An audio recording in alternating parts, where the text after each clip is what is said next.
नमस्कार दोस्तों, मन जो है बड़ा चंचल होता है और कुछ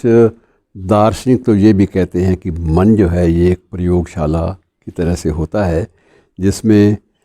साधन तो अपार हैं,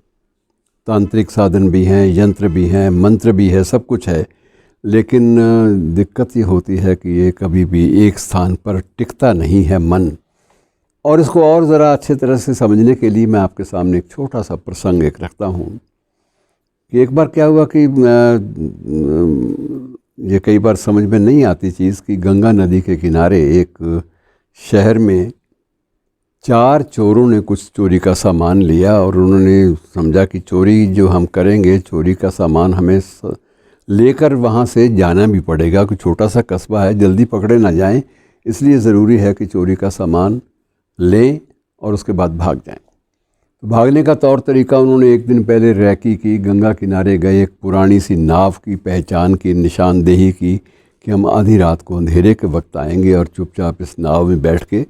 पार निकल जाएंगे और नज़दीक ही पटना शहर है तो पटना तक पहुंच जाएंगे, तो उसके बाद हमारा चोरी का माल भी वहां बिक जाएगा और हम लोग भी निश्चिंत हो जाएंगे। अंधेरी रात थी, मौसम भी ठीक नहीं था, लेकिन चारों ने अलग अलग स्थानों से चोरी की, चोरी का माल इकट्ठा करके उसी स्थान पर पहुंच गए गंगा किनारे और जिस नाव की इन्होंने निशानदेही की थी उस नाव पर उछल कर बैठ गए। सारा सामान भी चोरी का वहाँ रख लिया और चारों ने फिर चप्पू चलाने आरंभ कर दिए कि अब यहाँ से निकलो।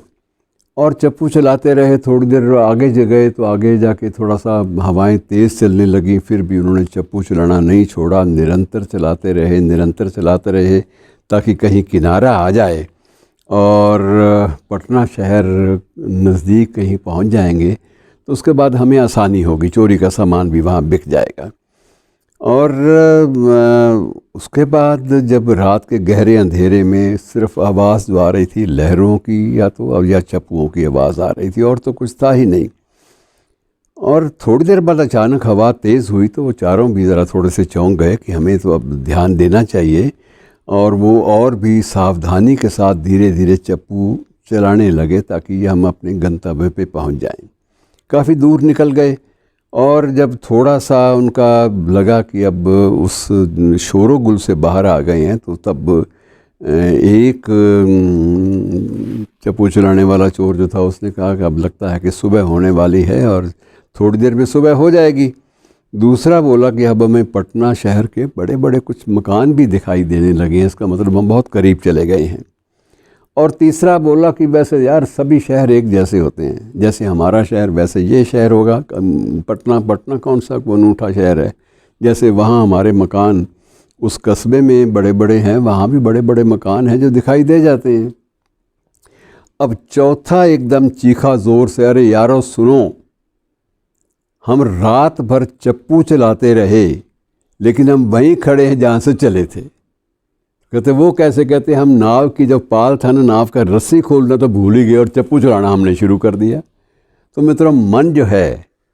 उसी चप्पू वाली नाव के समान होता है, जब हम बहुत कुछ वो करता है, मन दोहराता रहता है बातों को लेकिन कहीं किसी निष्कर्ष पर नहीं पहुंचता। इसमें यह भी है कि आप ये कह सकते हैं कि मन समुद्र की तरह है और इच्छाएं जो हैं वो लहरों की तरह हैं। तो हम उन्हीं इच्छाओं के सहारे हम लोग ज़िंदगी में किसी एक दृश्य पर, किसी एक लक्ष्य पर पहुंचने का इरादा तो ठान लेते हैं, लेकिन वस्तुस्थिति ये होती है कि हम कहीं भी पहुंच नहीं पाते। धन्यवाद।